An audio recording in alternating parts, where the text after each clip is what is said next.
May 1979, Shorthand English Senior Grade. Get ready for the dictation. 10 seconds. 5 seconds. Start. Your Excellencies, ladies and gentlemen, my colleagues and I have been in our country for just a few hours. We are greatly impressed by the warmth and cordiality with which we have been received. My predecessor always had the most vivid impressions of the deep feelings of friendship for India, which are entertained by the people of the Soviet Union. I would like to express my warm appreciation of the kind references you have made to my country and people. I would like to assure you that we in India have the highest regard and affection for the Soviet Union and the people of the great country. The Soviet Union was one of the first countries with which we established diplomatic relations after the dawn of freedom in our country.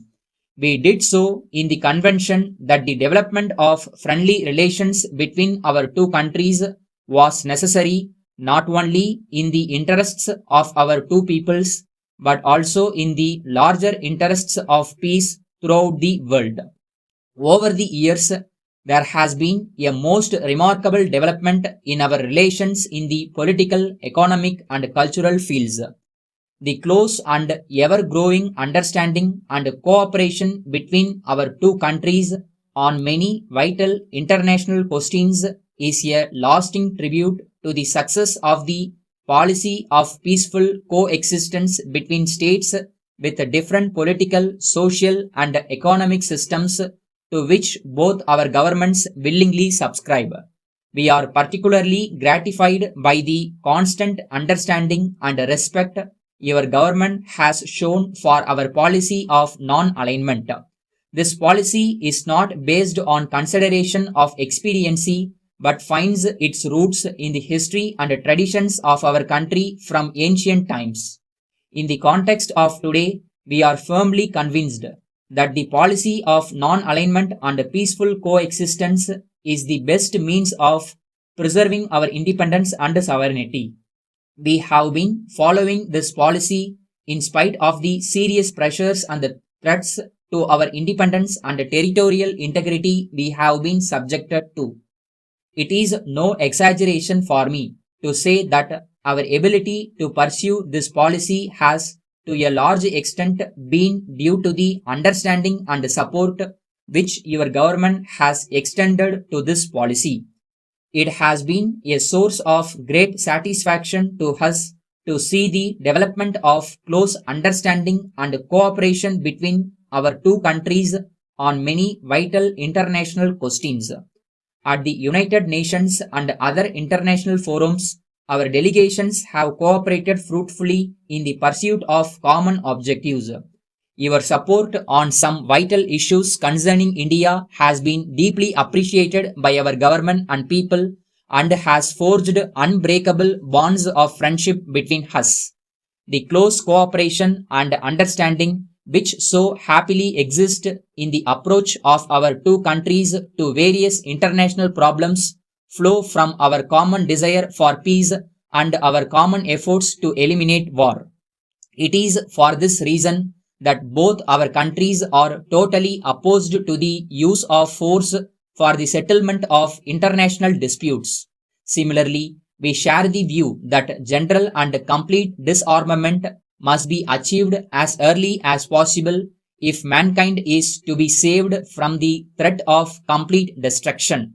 The Test Ban Treaty, which was signed in this historic city 2 years ago, was a significant first step on the way to disarmament. India was one of the first countries to sign this treaty. Unfortunately, not all countries have found it possible to subscribe to this treaty. So, the world now faces the dangerous consequences of an unrestricted accumulation of nuclear weapons. The international community has to address itself with the utmost seriousness to this problem. Letter from the Business Manager, National Textiles Private Limited, Bombay, to the Proprietor, Modern Textiles, Madras, dated 10th March 1978. Dear Sir, we hope you would have received our letter of the 25th of last month informing you of the reductions in the prices of a number of items of textiles. It is possible that you will have some doubts about the quality of the goods offered to you by us because the prices, when compared with those offered by our competitors, are very low. In this connection, we would like to give you an assurance that the quality of our goods will, under all circumstances, be guaranteed as usual. The reason as to why we are able to dispose of our stocks so cheaply is as follows. A short time ago, we made a particularly advantageous purchase of a large quantity of cloths of these varieties.